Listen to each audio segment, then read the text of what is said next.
नमस्कार आप सभी को। कैसे हैं आप सब लोग? अच्छे होंगे। ओम हर हर महादेव। आइए शुरू करते हैं। शुरू करने से पहले जो जो वीडियो के माध्यम से सुन रहे हैं उन सब से एक अनुरोध है। देखिए, वीडियो थोड़ी सी लंबी ज़रूर होती है, आधे घंटे की ज़रूर होती है, लेकिन कृपया थोड़े ध्यान से और गौर से सुनिएगा। आपके भीतर जो भी जिस भी प्रकार के दुख हैं, उन दुखों को समाप्त करने के लिए इतना समय आप दे सकते हैं, आधा घंटा अपने जीवन का दे सकते हैं। और एक एक वीडियो में ज़रा गौर से सुनिएगा। आपके भीतर के हर दुख, हर व्यथा और हर पीड़ा का इसमें कृष्ण ने उपाय बताया है। और मैं कोशिश करूँगा कि आपके उस दुख तक पहुँच सकूँ और आपको वो दवा जो कृष्ण ने दी है वो आपको दे सकूं। तो आप आधे घंटे इसको स्वीकार कीजिएगा। आपके चरणों में, आपके हृदय तक पहुंचाने के लिए मैं शुरू करता हूं। गीता अध्ययन, चौथा अध्याय, श्लोक आज हम लेंगे 28वां। 28वें श्लोक को शुरू करने से पहले हम शुरू कर दिन एक बार 27वें का सूक्ष्म दर्शन कर लेते हैं। 27वां श्लोक था, सर्वाणि इंद्रिय कर्माणि कर्माणि चापरे आत्म संयम योगम अग्रौ जुहति ज्ञान दीपिते। इसमें वो कह रहे हैं कि जो मन तथा इंद्रियों को वश में करके आत्म साक्षात्कार करना चाहते हैं, मतलब कुछ लोग आत्म साक्षात्कार मतलब उस निराकार को जानना चाहते हैं, उसके लिए वो मन और इंद्रियों को वश में करके कार्य करते हैं। मतलब मन को योग साधना और अष्टांग योग के माध्यम से और सत्संग के माध्यम से सुन के इस मन को और इंद्रियों यानी अपने बाहर करने वाले कर्मों को, जो भी वो बाहर जितना भी फालतू कर रहे थे उन सबको रोकने का प्रयास करते हैं। प्रयास करके मन को शांत करने का प्रयास करते हैं, जो गौतम बुद्ध ने रास्ता बताया अष्टांग योग का, उसके द्वारा देखिए मन को वो करते हैं। तो कुछ लोग उस पद्धति से करते हैं, आत्म साक्षात्कार करना चाहते हैं। और उसके बाद वो कह रहे हैं संपूर्ण इंद्रियों तथा प्राणवायु के कार्यों को संयमित मन रूपी अग्नि में आहुति कर देते हैं। मतलब वो प्राणायाम, प्राणवायु, अपान और उदान, इन सब में ऊपर नीचे छोड़ना, अंदर बाहर लेना, ये करके मन को संयमित, इससे एक संतुलन बनता है। जब हम प्राणवायु में संतुलन स्थापित करते हैं, एक बार अंदर खींचते हैं, फिर उसे रोकते हैं और फिर उसे आराम आराम से छोड़ते हैं, तो उससे एक मन में संतुलन की नियमित संयमित, जिसे यहाँ पे वो कह रहे हैं संयमित मन रूपी अग्नि। तो मन जो है एक संयम में आता है, फिर हमारा अपने पे कंट्रोल धीरे धीरे आता है, ये आता है। ठीक है, वो कह रहे हैं तो वो ये जितना भी ये कंट्रोल कर रहे हैं, जितने भी अपनी चीज़ें कंट्रोल कर रहे हैं और बाकी जो वो कर रहे हैं उसको उस संयमित मन रूपी अग्नि में स्वाहा कर देते हैं। उन कर्मों को जो उन्होंने त्याग दिए, और जो वो कर रहे हैं उस करने में भी उनका सारा ध्येय उन चीज़ों को लेके रहता है कि हम अपने योग सिद्धि कर रहे हैं। तो उसमें वो आहुति डाल देते हैं, मैं कुछ नहीं कर रहा, मैं योग सिद्धि कर रहा हूँ, वो उसमें डाल देते हैं। तो वो उतने उस प्रकार का करते हैं, यहाँ पे कृष्ण बता रहे हैं। अगले श्लोक में वो अगला बताएंगे। अभी वो इन सब का प्रकार बता रहे हैं, क्योंकि ये हम किस किस प्रकार से लोग, किस किस तरीके से लोग कर रहे हैं, वो सब प्रकार के बता रहे हैं। जब सब प्रकार के बता देंगे, उसके बाद वो बताएंगे कि जो सबसे ज्ञान, सबसे अंत का जो साक्षात्कार है, सबसे पूर्ण ज्ञान जिसे कहते हैं, और सरल होना जिसमें हो जाता है, वो प्रेम जिसमें आ जाता है सर्वत्र, वो किस मार्ग से आता है वो अंत में बताएंगे। तो इसलिए मैंने आपसे कहा कि इसको बड़े गौर से सुनिएगा। इसमें आपके जीवन का जिक्र ज़रूर होगा। आप जिस भी जीवन में जी रहे हैं, इसके किसी न किसी श्लोक में आपके जीवन का जो जिक्र भी ज़रूर होगा। तो अभी इसमें सारे योग सिद्धि वाले, योग सिद्धांत वाले आ गए।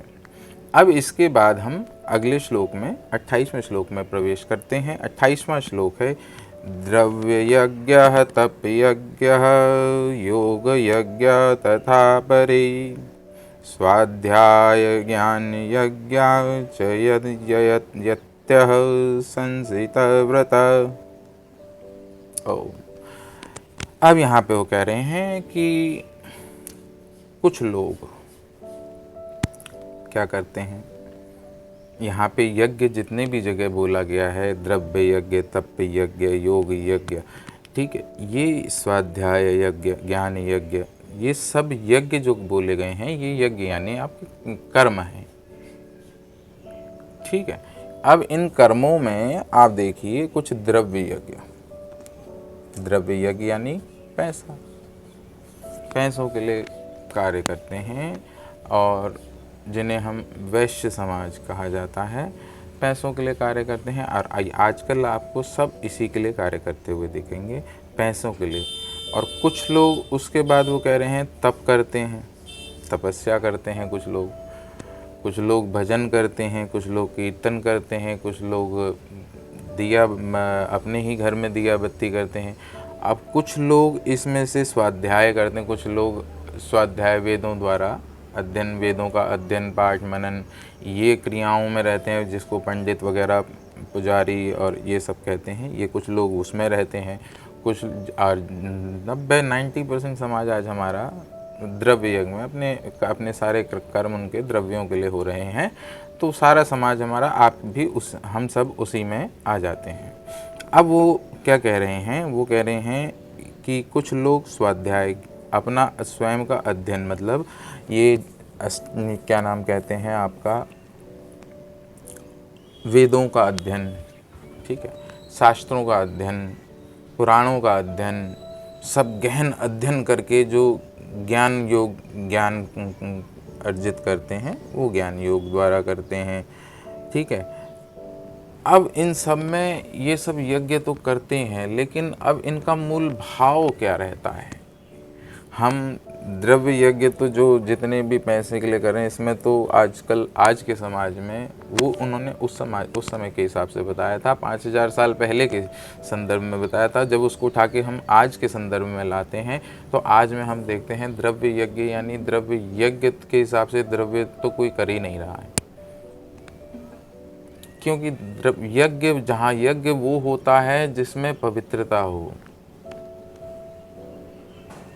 यज्ञ तब उसमें शब्द जोड़ा है कृष्ण ने यहाँ पे, किंतु आजकल कर्मों में, आजकल हमारे दिन भर के जीवन में पवित्रता, हम बहुत उसको ऊपर से मन, हमारा इसमें कोई कहीं रोल नहीं है, आपका कहीं कोई रोल नहीं है। इसलिए इससे बेचिंता रहें कि आपका कोई इसमें रोल है, ये आपका कोई रोल नहीं है, आपके मन का रोल है।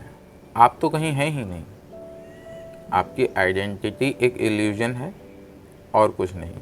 आपका जो मन है वो सब करवा रहा है। तो मन जो है, मन के ऊपर चढ़े हुए आवृत्तियाँ हमें मजबूर कर देती हैं। आपने ज़्यादातर देखा होगा, कई बार कई हादसों में लोग कुछ भी कर देते हैं और उसके बाद सुबेरे कहते हैं यार मुझे तो पता ही नहीं कैसे कर दिया मैंने। मतलब हमें पता भी नहीं है कि कैसे हम कर दे रहे हैं, फिर भी मैं खुद को कहता हूँ ये मैंने किया है। होने के बाद उसे हम लेबल देते हैं कि ये मैंने किया है, होने तक हमें भी नहीं पता वो कौन कर रहा है। तो हमारा तो जीवन इस हिसाब का चल रहा है। तो द्रव्य यज्ञ और जितने भी यज्ञ हो रहे हैं, इसके बाद जो तप यज्ञ बोल दिया, योग यज्ञ बोल दिया, अध्ययन यज्ञ बोल दिया, ज्ञान यज्ञ बोल दिया, आज के सापेक्ष में अगर देखा जाए तो, अब मैं प्रतिशत तो बताना नहीं चाहूँगा, कहीं किसी की भी भावनाएं आहत हो जाएंगी। मुझे किसी को बताने की ज़रूरत नहीं है, अपने भीतर झांक के देखिए। कृष्ण के इसमें अर्जुन को ये नहीं बोल रहे कि तेरे में क्या है क्या नहीं है, तुझे समाज को बताना है। यहाँ पे इस समय जो भी सुन रहा है वो इसको समाज पे ना ले जाए, वो अपने में ले जाए। तो कुछ बदलाव हो सकता है, तो कुछ बेहतरीन आप जान सकते हैं। तो अपने भीतर अपने में ले जाएं कि अपने भीतर आपके में क्या, जो भी कर्म कर रहे हैं, जो भी चीज़ कर रहे हैं, चाहे आप तप कर रहे हैं, तप यज्ञ कर रहे हैं, योग यज्ञ कर रहे हैं, ज्ञान यज्ञ कर रहे हैं, अध्ययन यज्ञ कर रहे हैं, या फिर द्रव्य यज्ञ कर रहे हैं, द्रव्य कर्म कर रहे हैं। आप चाहे, अब इसको मैं आज की भाषा में बोलूँ, आप चाहे बिज़नेस कर रहे हैं, आप चाहे नौकरी कर रहे हैं, आप चाहे पूजा पाठ कर रहे हैं, आप चाहे ज्ञान सत्संग वगैरह कर रहे हैं, आप चाहे योग वगैरह कर रहे हैं, सिखा रहे हैं, या फिर आप कितनी ही कर्मकांड पूजा किसी भी प्रकार के कोई भी सारी जॉब्स ले लीजिए, जितनी भी जॉब्स हैं सारी जॉब्स ले लीजिए। आज अगर हम स्वयं के भीतर, किसी को बताना नहीं है हमें, हम स्वयं के भीतर झांकें 2 मिनट रुक के, तो हम देखेंगे कि हम क्या कर रहे हैं। इसीलिए हमें अकेले रहने में डर लगता है, क्योंकि अकेले रह के हम गलती से भी भीतर ना देख लें, क्योंकि भीतर देख लिया तो बहुत हलचल हो जाएगी, बम फट जाएंगे। इसलिए हम अकेलेपन से बहुत डरते हैं। आज सबसे बड़ी समस्या अकेलापन है, इसलिए सब अकेलेपन से डरते हैं। अकेलापन, क्योंकि अकेलेपन में जब हम भीतर झांकेंगे तो हमें पता चलेगा कि हम क्या क्या गलत कर रहे हैं।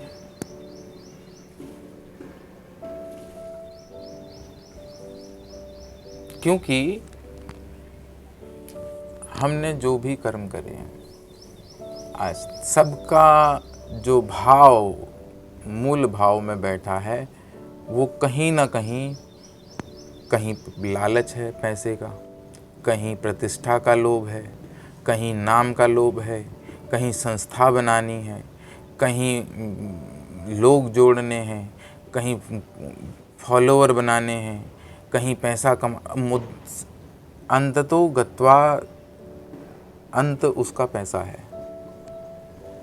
जबकि चलिए जो सामाजिक में है, अभी उनकी बात तो बाद में करेंगे कभी और, जो साधु विद्वान ज्ञानवान ज्ञान देते हैं, मैं उनसे थोड़ा सा 2-4 सी छोटी बातें बोलना चाहूँगा। बहुत छोटा सा आदमी हूँ मैं तो शून्य हूँ। आपसे जानना चाहूँगा कि क्या आप इतना गुस्से में क्यों रहते हैं? कई से मैंने ज्ञानियों को सुना है, बड़े गुस्से में रहते हैं। क्यों रहते हैं साहब?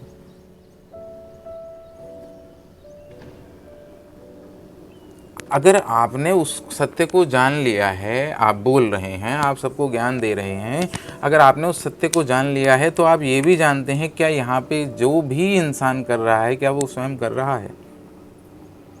मैं मटेरियल दुनिया की बात नहीं कर रहा हूँ, मैं आपसे ज्ञानियों से पूछ रहा हूँ, जो लोगों को ज्ञान दे रहे हैं अध्यात्म का, एकत्व का, उनसे पूछ रहा हूँ, क्या आपने उसको देखा है कौन कर रहा है?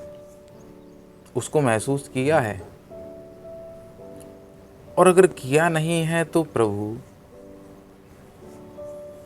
क्यों जान लीजिए, बहुत आसान है। आप उसकी मैंने सबको सुना है, आप उसकी पराकाष्ठा तक हैं। थोड़ा सा और जान लीजिए, फिर अच्छा बताइए। थोड़ा सा ये सारे विषय त्याग दीजिए, फिर बताइए। देखिए वो परमात्मा आपके भीतर से स्वयं बोल लेगा।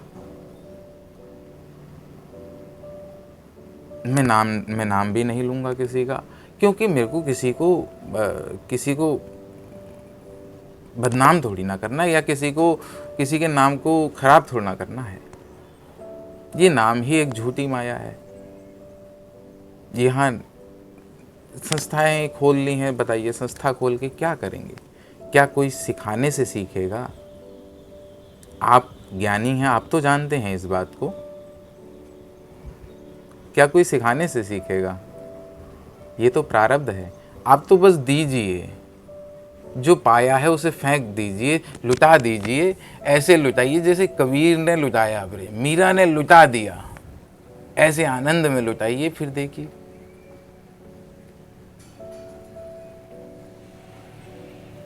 ये वो ज्ञान है, वो आनंद है जिसको लुटाने का आनंद है। हम उसको भी कौड़ियों में तोलते हैं। साहब, बड़ी बात तो करता नहीं, हाँ इतना कहता हूँ कि इस विश्व में वो कौड़ी नहीं बनी जो इस आनंद को खरीद सके। उसकी कृपा से मैं जिस आनंद में हूँ, आपकी नज़रों में कुछ होगा नहीं मेरे पास शायद, लेकिन आनंद में हूँ। ये आनंद मुझसे ये समाज नहीं छीन सकता। क्या आप हैं? हैं तो बहुत बढ़िया। बस उस आनंद की फिर झलक सामने वालों को उसी अनुसार दीजिए, बिना किसी लोभ मोह स्वार्थ और काम क्रोध के। बस दे दीजिए। ये तो एक आप ही कहते हैं ना कि ये प्रकृति पुरुष का एक नित्य है, हो रहा है। आपको मैं ये नहीं कह रहा कि आप दीजिए मत, आप दीजिए, स्वतंत्र होकर दीजिए, बिना पशुपेश से दीजिए। आज हो सकता है थोड़ा मैं कुछ ज़्यादा बोल गया हूँ। किसी के भी भावों में अगर मेरी किसी वाणी से दर्द पहुँचे तो मैं उस अंश से, उस ब्रह्म के उस अंश से क्षमा प्रार्थी हूँ और उनसे क्षमा मांगता हूँ। और मेरा आपको टच करने का कोई इरादा नहीं है। बस ये चाहता हूँ कि दुनिया में आनंद हो, दुनिया मंगलमय हो, क्योंकि ये है ही इतनी आनंदित प्रकृति। बस हमारे कुछ दोषों की वजह से ये दूषित हो रखी है। हो सकता है मेरा ज्ञान अल्प है, लेकिन जो है बस यही है। तो अगले श्लोक में आपसे कल मुलाकात होगी। तब तक के लिए जय श्री कृष्ण।